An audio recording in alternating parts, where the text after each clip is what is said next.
नमस्कार. आज आपण 13व्या श्लोकाचा अर्थ जाणून घेणार आहोत. अशा प्रकारे ज्ञेय तत्वाच्या वर्णनाची प्रतिज्ञा करून त्या तत्वाचे संक्षिप्त वर्णन केले.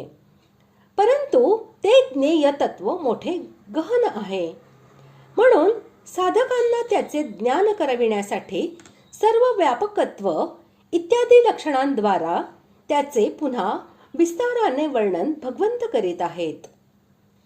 श्लोक 13. सर्वतः पाणिपादन्तात् सर्वतोक्षिशिरो मुखं सर्वतः श्रुतिमल्लोके सर्वमावृत्य तिष्ठति. श्लोकाचा अर्थ, ते सर्व बाजूंनी हातपाय असलेले, सर्व बाजूंनी डोळे, डोकी व तोंडे असलेले, तसेच सर्व बाजूंनी कान असलेले आहे, कारण ते विश्वात सर्वाला व्यापून राहिले आहेत. ते सगळीकडे हातपाय असणारे आहे. या म्हणण्यातून असे दाखविले आहे की तो परब्रह्म परमात्मा हा सगळीकडे हात असणारा आहे. त्याला कोणतीही वस्तू कुठूनही समर्पित केली तर तो तेथून ती ग्रहण करण्यास समर्थ आहे. अशाच प्रकारे तो सगळीकडे पाय असणारा आहे. कोणताही भक्त कुठूनही त्याच्या चरणाला प्रणाम करेल तर तो तेथेच त्याचा स्वीकार करतो, कारण तो सर्व शक्तिमान असल्यामुळे सर्व ठिकाणी इंद्रियांचे काम करू शकतो. त्याची हस्तेंद्रियाची काम करणारी ग्रहण शक्ती आणि चरणेंद्रियाचे काम करणारी चलन शक्ती ही सर्वत्र व्याप्त आहे. ते सगळीकडे नेत्र, शिर आणि मुख असणारे आहे.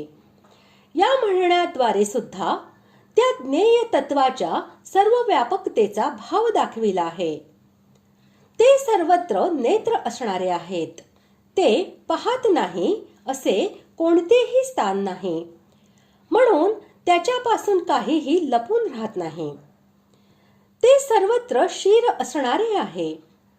भक्त जेथे कोठे त्याचा सत्कार करण्याच्या उद्देशाने पुष्प इत्यादी त्याच्या मस्तकावर वाहतात, ते सर्व अगदी त्यालाच वाहतात, कारण जेथे भगवंतांचे मस्तक नाही असे कोणतेही स्थान नाही. ते सर्वत्र मुख असणारे आहे. त्याचे भक्त जिथे त्याला खाण्याची वस्तू अर्पण करतात तेथेच तो ती वस्तू स्वीकार करू शकतो.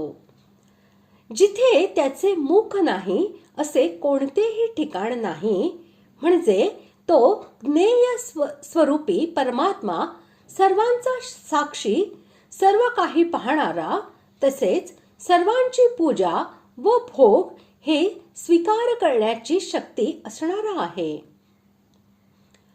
तो सर्वत्र कान असणारा आहे. या म्हणण्याचे तात्पर्य असे की येथे ज्ञेय स्वरूपी परमात्म्याच्या सर्व व्यापकतेचेच वर्णन केलेले आहे. तो परमात्मा सर्व ठिकाणी ऐकण्याची शक्ती असणारा आहे असे याचे तात्पर्य आहे. जेथे कोठे त्याचे भक्त त्याची स्तुती करतात किंवा त्याची प्रार्थना अथवा याचना करतात, तो ती व्यवस्थितपणे ऐकतो. जगामध्ये तो सर्वांना व्यापून स्थित आहे. या कथनाद्वारेही त्या ज्ञेय तत्वाच्या सर्व व्यापकतेचे समग्रतेने प्रतिपादन केले आहे. आकाश ज्या प्रकारे वायू, अग्नी, जल आणि पृथ्वी यांचे कारण असल्यामुळे त्यांना व्याप्त करून ते स्थित आहे, त्याच प्रकारे तो ज्ञेय स्वरूप परमात्मा हा सुद्धा या चराचर जीवसमूहापासून संपूर्ण जगाचे कारण असल्यामुळे सर्वांना व्यापून तो स्थित आहे. म्हणून सर्व काही त्यानेच भरलेले आहे असे याचे तात्पर्य आहे. अशा प्रकारे आज आपण 13व्या श्लोकाचा अर्थ जाणून घेतला. पुढील भागात आपण 14व्या श्लोकाचा अर्थ जाणून घेणार आहोत. धन्यवाद.